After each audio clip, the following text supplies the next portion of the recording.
The story of our museum spans more than 80 years, from its genesis in England as the Abbey Folk Park to its re-emergence in Caboolture as the Abbey Museum of Art and Archaeology. Let's go back to New Barnet, north of London, 1934. It is difficult to exaggerate the appeal that this captivating place makes to a traveller. It has crude things and splendid things, historic things and curious things. A walk around it is probably worth a month of schooling to any boy or girl. Arthur Mee was describing an extraordinary new open-air museum. Like other visitors, he was enthralled by the Abbey Folk Park during its brief but remarkable flourishing in the years before the Second World War. The Folk Park was the brainchild of John Ward, author, esoteric scholar and leading Freemason, with a lifelong fascination for history, archaeology and collecting. Ward came from a middle-class family. His father was an Anglican clergyman, but his endless curiosity led him to explore spiritualism, mysticism and secret societies. As a schoolteacher in Burma, he was intrigued by Eastern religions, and in 1930 he established a small spiritual community at Hadley Hall in North London. Ward studied history at Cambridge University. When a Royal Commission into museums and galleries recommended a new approach to social history, Ward was inspired to establish Britain's first open-air folk museum in the grounds of Hadley Hall. As director of the Folk Park, John Ward enthralled visitors with stories of the objects he'd been collecting since childhood. He took an entrepreneurial approach to collecting, writing to newspapers, calling for donations to preserve England's heritage as he built his Museum of World Civilizations. Gifts poured in from donors, including the royal family.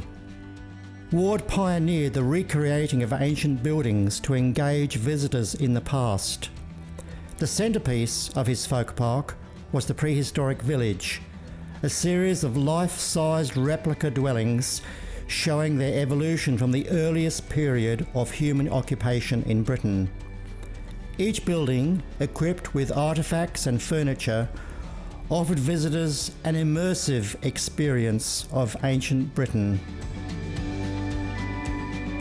The Times newspaper called John Ward the man who collects houses. In his folk park, he rebuilt a 13th century tithe barn for his community to use as their church.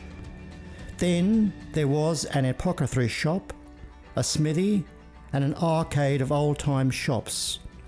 In the garden, visitors came across the ruins of a Roman villa, a witch's cottage, and a small building containing priceless medieval stained glass from Winchester Cathedral.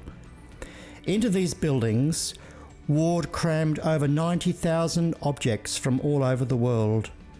Ceramics, weapons, artwork, glassware, armour and manuscripts. Visitors flocked to see his amazing treasures, an enthralling pageant of the ages.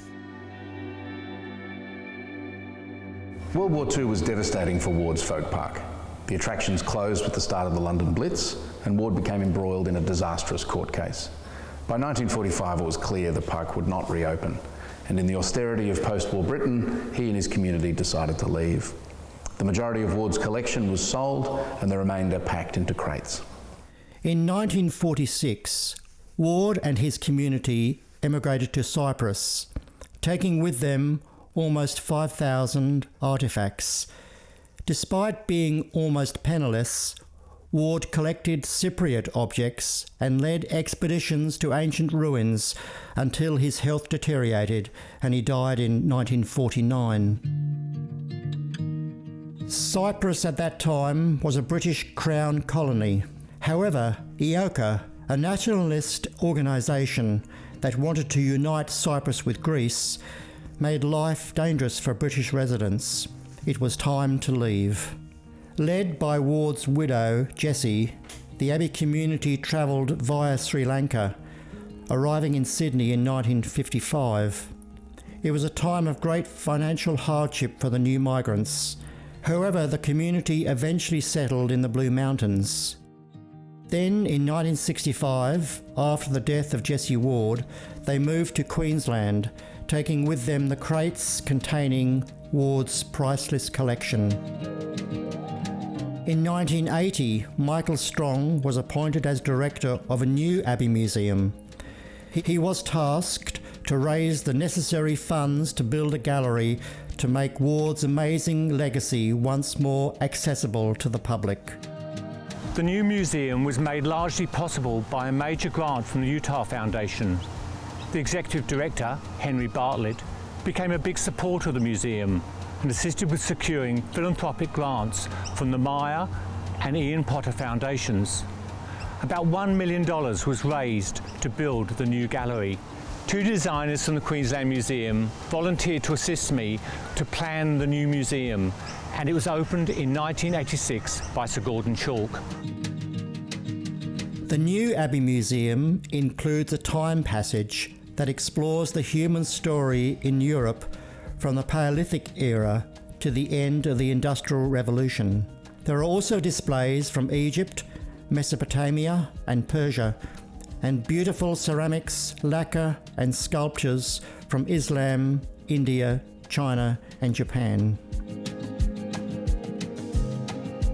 In the museum's reserve collection are medieval and Renaissance paintings, including a copy of Raphael's Bridgewater Madonna and a series of important icons.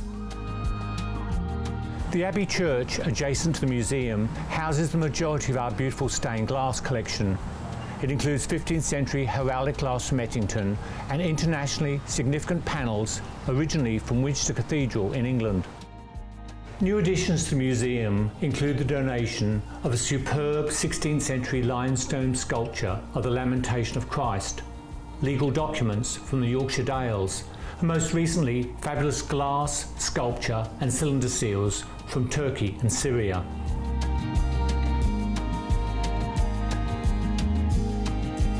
The Abbey Museum has an active calendar of public programs, including our renowned medieval festival, which help raise funds for the museum.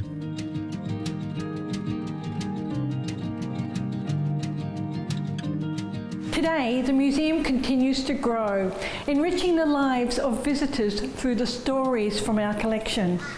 The Abbey Museum has truly become one of Australia's cultural treasures.